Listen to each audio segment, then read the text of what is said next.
Dragon's Heart Tower, Level 23, Residence 30, Eleanor and Thalmin's bedroom. Local time, 0:10 hours. Eleanor. Anger was not an unknown colour to the Lupinor's palette of expressions.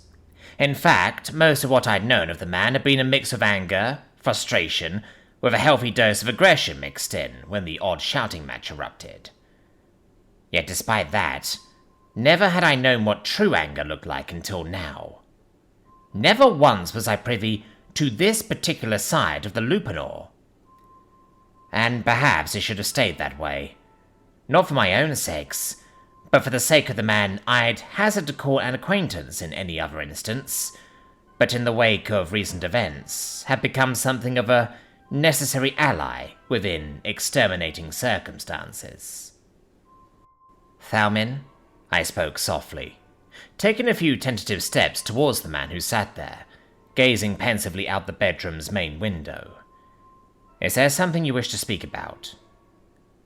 Now's not the best time for your nightly stories, Eleanor, the man grumbled back, his tone carrying with it that same timbre of annoyance, but hiding beneath it a heavy and palpable burden.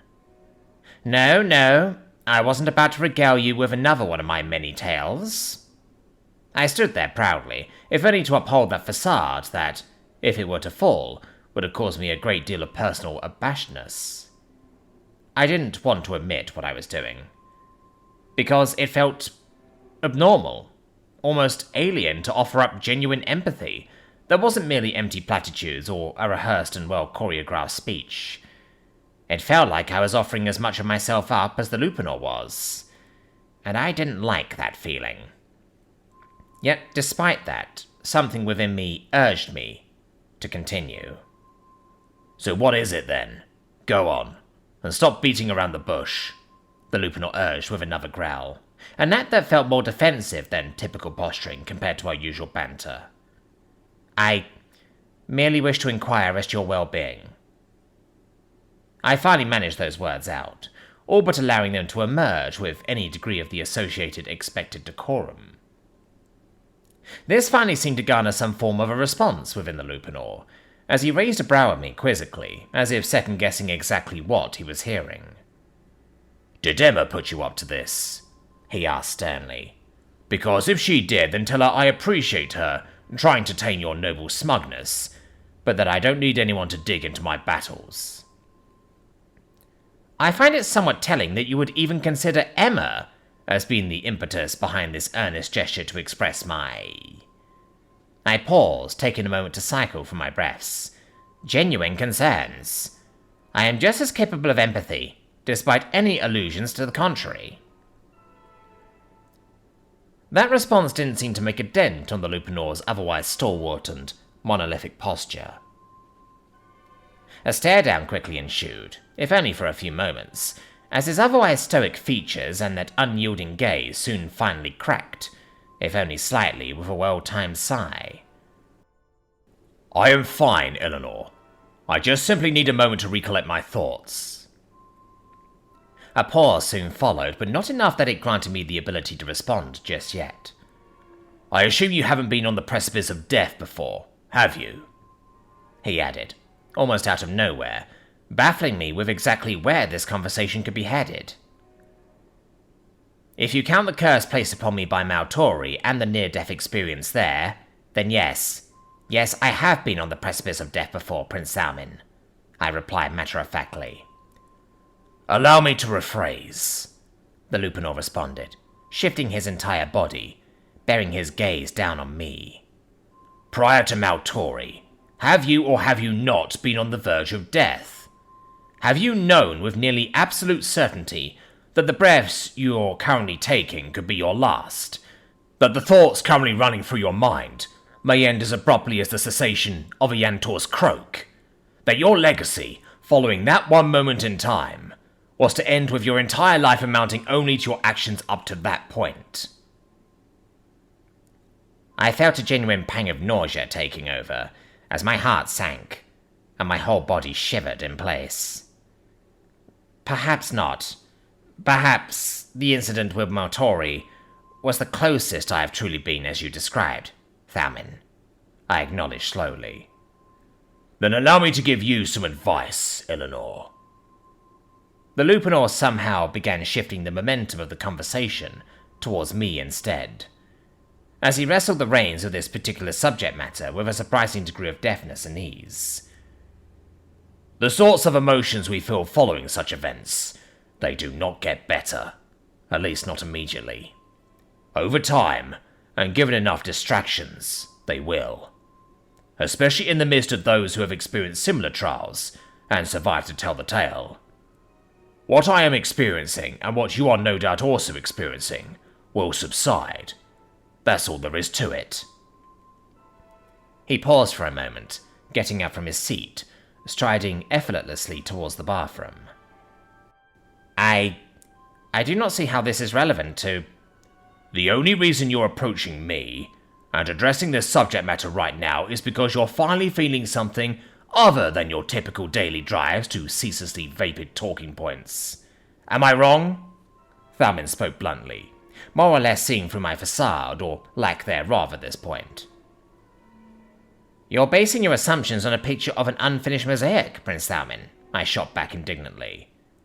And exactly what parts am I missing? He inquired, with a quirk of his brow. I elected to answer that only with silence. I'm only advising you out of practicality, Eleanor. The Lupinor finally filled in the silence with a sigh. I would rather have you be productive and a contributing member of this group. To accomplish this, I wish to impart on you the same lessons I have faced in hardships you probably have never experienced, which means addressing certain obstacles I foresee before they can manifest into something truly harmful to you and the rest of the group by extension. With that, I bid you good night. With a soft clack of the door, I was once more left alone with my thoughts. As I began to question just why I'd even felt that urge to address Thalmin in the first place, and whether or not it was truly a result of that rare sense of empathy, though not just shared experiences, but shared adversity. In a way, this was perhaps the first time I truly connected with a man on any level. As macabre as it might seem, this most visceral of similar experiences served to bridge a gap that I never once thought would need bridging. And I didn't know what to, or how to, feel about that. Dragon's Heart Tower, Level 23, Residence 30, Emma and Thasia's bedroom. Local time, 0020 hours. Emma. Despite the constant distractions, and despite having disengaged from the outside world entirely by hopping back into my tent, I couldn't help but to feel stuck in the perpetual, insidious cycle of anxious thought. It's not possible, right? I began, my heart thumping beneath my chest, and my expression stuck in a perpetual state of worry. He couldn't have made it. Thasia, I've mentioned to you time and time again how he got hit point blank with that explosion. An explosion that, mind you, blew up an entire warehouse. An explosion that literally caused the deaths of everyone else, even other magic users, and blew up a magical carriage for crying out loud. I paused, sitting down on the fold-out chair and burying my face deep within both of my palms. He even got hit with a dragon's tail. A frickin' dragon's tail, Thasia. I showed you the footage, didn't I? Indeed you have, Emma, Thasia acknowledged, her voice crystal clear, despite being on the other side of the tent's lining. All thanks to the active audio speakers, strategically embedded into both the inside and the outside of the tent itself. And indeed, if it were perhaps anyone lesser, I could easily see death as an assurance. However... The princess paused, shifting her chair closer towards the tent. The position of a black robe isn't garnered through political acumen alone. There is a certain prerequisite of magical competence, one which is vetted through the Privy Council, and at times achieved for a challenge of magical supremacy. Whilst not truly living up to their title of planar mage, given how the bar to entry for such a title has been diluted over the years, the Black Robe position is still very much one that carries with it a truly staggering prerequisite of both magical potential and magical acumen. The Avenor pressed down a stray feather on her shoulder, breaking the monologue as if to break the tension of the whole situation. It stands to reason, then, Emma, that the ill-fated Lord Lartier is leagues beneath Professor Maltori. His death through your device during the warehouse incident was certainly assured. But Professor Maltori? It's certainly possible, especially with the aid of the Academy's healers, that there could be a chance for recovery, though it remains to be seen just what kind of a state he returns in. That latter statement was one that caught my attention the most, prompting me to zero in on it. You mean, like, he could come back as a brain in a jar or something? Silence was my only answer for a few seconds, as I could only imagine Thasia's expressions of shock and perhaps utter confusion on the other side of the tent. That is a modality of living that is abhorrent and borderline taboo, Emma. This is especially true when there are a plethora of other life extension or soul preservation options available, Thasia reasoned, before shifting gears somewhat. Is that a common practice in your realm? No, I was just spitballing ideas. I guess what I meant to ask was this. Exactly what sort of state is he going to return in? Are we talking about Sorasar's soul-bound suit of armor? Or are we talking about a complete magical recovery like with the apprentice and her crush injuries? I offered, prompting Thasia to quickly move on after that point. I am unsure, Emma, the princess acknowledged with a heavy breath. The extent of his injuries remain difficult to ascertain, given the lack of mana streams in your manaless records. But regardless of the extent of said injuries, I am certain that his return will not be one of a spellbound husk. With all due respect to Professor Sorasar and his current disposition, it is unlikely, barring some political maneuver within the Privy Council, that a spellbound be allowed to maintain their Black Robe position. Thus, considering there has been no news of Professor Maltori's untimely termination, I believe the answer may prove to be closer to a recovery of the body and soul. That response prompted me to once again let out a long and drawn-out sigh. Exhaustion threatened to consume me, if not for the sharp pang of stress, anxiety, and utter apprehension that prevented me from thinking straight. Emma? Thasia continued, her tone softer and more personable now, as if switching gears upon realizing just what sort of a state I now found myself in. Whatever happens tomorrow, I am certain that there is nothing to fear from Professor Maltori's class. I doubt any harm will come to you, or anyone else in the group for that matter, so long as we play our part and carry on our duties. Those words quelled some of my concerns, though not really. It wasn't like I was afraid of the class or what could happen. If anything, I was confident in the armor's ability to deal with him if push comes to shove. Moreover, if anything were to happen, I was quicker on the draw than the man was able to restrain me. Especially with the two weapons he's yet to see. No, the concern wasn't with any solid, overt threats. It was with the unknown. Of exactly what would go down tomorrow, given there was a high likelihood he'd be back in the flesh. I literally flopped to the ground as a result of all of these thoughts assaulting me at once, generating a solid thunk in the process, one that was probably far less dramatic than what it would have otherwise sounded like if I were in full armor. Emma? Thasia offered once more, her tone betraying her growing curiosity as to what was going on inside the tent. Are you quite all right in there? Yeah, I'm all right, I offered, simply taking a moment to just lay there, staring blankly at the canvas-like roofing above me with huddleless eyes and dataless vision. Offline mode was sometimes as jarring as it was necessary, especially after way too much time in the suit.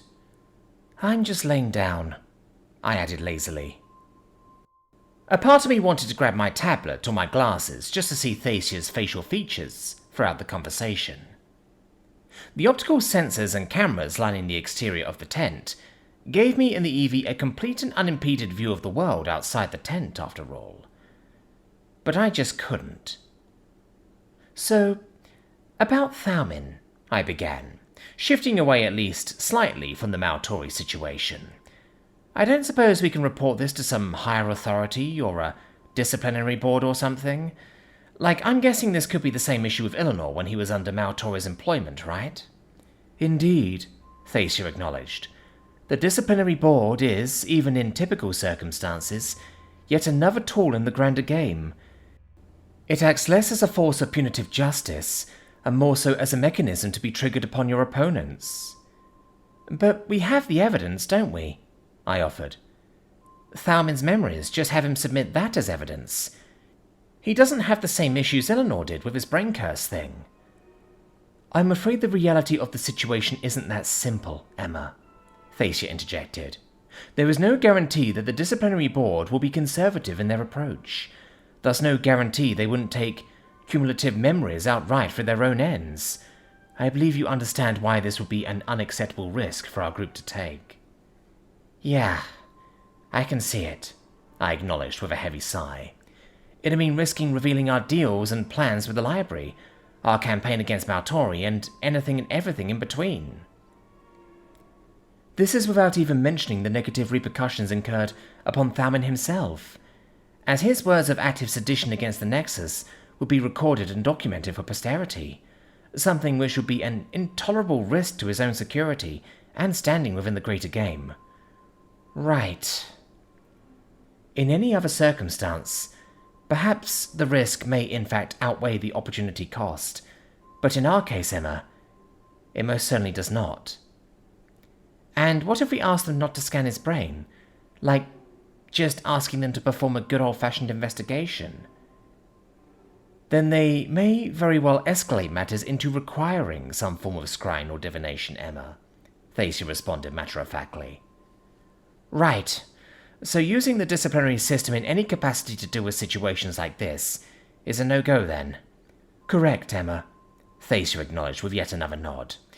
In any case, she continued, as it was clear she was now trying to shift the conversation away from Maltori and towards something else. That something turned out to be a series of 3 distinct beeps, courtesy of the MRED on my side of the tent. I believe it is time you finally ate something that isn't animal feed? I interjected snarkily. I was not intending to use such a depreciating descriptor, Emma. No, I was just making one of my jokes is all, I responded tactfully, before getting up and off of the cold, hard canvas floors, my undersuit sticking to its surface for a bit. Opening up the MRED, I was greeted to a sight that was, perhaps for the first time, at least not a complete disaster. But then again, the same could be argued for the disaster that was the foot-long brioche-turned crouton. So looks could be deceiving. Even when the foodstuffs in question looked eerily similar, if a bit discoloured, from how it was outside the tent. Which meant there was only one way to truly determine its qualities. Consumption. But first, I turned my eyes towards one of the many cameras, the eye tracking more or less figuring out what I meant immediately. External audio temporarily disabled, Cadet Booker. Your orders? I'm assuming you've done the appropriate food safety tests as per HARP protocols. That is correct, Cadet Booker. All parameters are within acceptable limits. The system would have alerted you to potential risk factors if any were detected. I know. I'm just double-checking, Evie. Acknowledged. All right, external audio on, I ordered, my gaze finally unlocking from the cameras as I turned my full attention to the contents within the MRED's airlock. Is everything to your liking, Emma? Thacia asked warily, prompting me to reply as I took a closer inspection at everything within the platter of food. I haven't tried it yet. I'm just observing how much it's changed first. The platter was a simple affair, just a piece of flatbread, the same one Eleanor had used earlier in his demonstration, plated alongside a few slices of fresh fruits, vegetables, and a dip that reminded me of a cross between humans and whipping cream. I've been reluctant to put the latter into the MRED, given how foods with greater density tended to take more time to desaturate. However, because of its airy, almost whipping cream-like consistency, I thought it probably wouldn't hurt to try. Though amongst the rest of the food that at least retained their shape, the fluffiness and airiness that had been observed before seemed to have suffered at the hands of the MRED, rendering its fluffy peaks into sad little puddles of semi-fluid, semi-cream-like consistency. Alright, so bread looks the same, fruits look as if they've all browned due to oxidation or something. Is that normal? If it's browned in any capacity, then we would consider it completely unfit for consumption. However, I have heard that peasants do consider brown fruits to be safe to eat, Emma. Thacia answered, before quickly correcting herself. Not that I am implying that you should be subjecting yourself to fruits of subpar quality. No, wait, I interrupted, circumventing and thereby halting the princess's apologies. I have a theory. You said before how the food that's delivered to the dorms are like magically enchanted to retain their freshness, right? That is correct. The Emerald just sucked all the mana out of it. Is it possible that by doing so, the magic that was keeping it fresh has, failed? Thacia completed my sentence for me, her tone indicating that the hypothesis was piquing her interests, as it was my own. Yeah, I acknowledged. That is more than assured, Emma, Thacia answered affirmatively. Right, and does 4-5 hours exposed to the air sound like the typical time at which fruits like these will begin to brown? That is not something I am familiar with, Emma, Thacia acknowledged, in perhaps one of the first instances she'd actively demonstrated a hole in her otherwise encyclopedic knowledge. I figure that's the sort of stuff you're probably not exposed to much within the castle halls, right? I offered inquisitively. Thacia paused, as if pondering her answer, her features scrunching up in irritation on the monitor. Indeed, if you so wish, this is a matter that might best be answered by those who you may consider to be more worldly in such affairs. It was at that point that I realized I slipped up, as sarcasm of any sort from Thacia was definitely not normal. That came out wrong, I admit, I acknowledged with an apologetic nod. I was just making an observation, Thacia. I wasn't implying anything by it. I'm sorry if I caused offense. The princess paused for a moment before acknowledging that little backtrack with a nod of her own, following it up with a light chuckle. The audacity of you, a citizen commoner, to make slight of such audaciousness, will be duly noted. Oh, so we're keeping a list now, I see. Perhaps, or perhaps not. But in any case, I assume this conversation hasn't been an attempt to delay the inevitable. The princess quickly added that last remark, in a way that felt almost sarcastic, like an attempt at my own snarky sense of humour. Of course not, I replied confidently, before feeling that bout of confidence fade upon setting my sights on the platter of de-mana-ified food. Well, hey, there's only one way to see if this works. I sighed, holding one of the brown slices of apple close to my mouth. To say that I was mildly surprised would have been half correct. To say that I was over the moon and practically jumping for joy would also be half correct. In a sense, I wanted to believe the experience of eating what was in effect a half-crispy, half-munchy, browned and uncomfortably seasoned apple was a welcome departure from the NutriPaste tubes, and would have been enough to send me over the edge of culinary bliss. But it didn't. If anything, it was coloured by a mild disappointment, only marginally improved by a texture that wasn't offensive, but tolerable. Well, Thacia urged, prompting me to reply as frankly as I did earlier, when it came to our previous conversation topic. It's okay, I responded half-heartedly. It tastes more or less exactly like how it looks. Sweet, tangy, weirdly like a pear with hints of, guava? The temperature definitely has that weird, grainy, stringy guava thing going on. Except with the sliminess of an apple that's been left out a bit too long. It's something, but... I paused, realizing the implications of this. At least we can confirm that I won't have to rely solely on the aquaponics algae farm. Anything that can save you from such a fate, even if marginal, is still a cause worthy of celebrating and striving for. I began going through the rest of the fruits in rapid succession. Each and every one of them more or less matched the old fruit left in the fridge for too long, texture and flavour. This left the vegetables, which, while firm, tasted beyond overly seasoned. Dipping them in the hummus-like sauce didn't help matters at all, a fact that I conveyed towards Thacia with vivid detail. One after another, every item on the dish was absolutely demolished, until I was finally left with the final boss, as it were. The flatbread. My last match with a manna desatured baked good had left a dry and crumbly taste in my mouth. This flatbread was bound to do the same. I took a moment to compose myself before quickly and nervously I took a small bite out of one of its corners. The flavour hit me first. A slightly charcoaly, smoky flavour, masked with some salty herbs baked into it. Next was the texture, which wasn't bad. It reminded me of a naan bread, that, like the rest of the food, tasted like it had been left too long on the counter. It wasn't crouton levels of crispy, though. More so, overly chewy and dry. It was as if there was something missing from it. "You know what?" I finally continued. "I think I'm going to pay the kitchen staff a visit someday. Are the kitchens off limits to students, or do we need to schedule something to visit them, or anything?" "I believe we can simply walk in, Emma.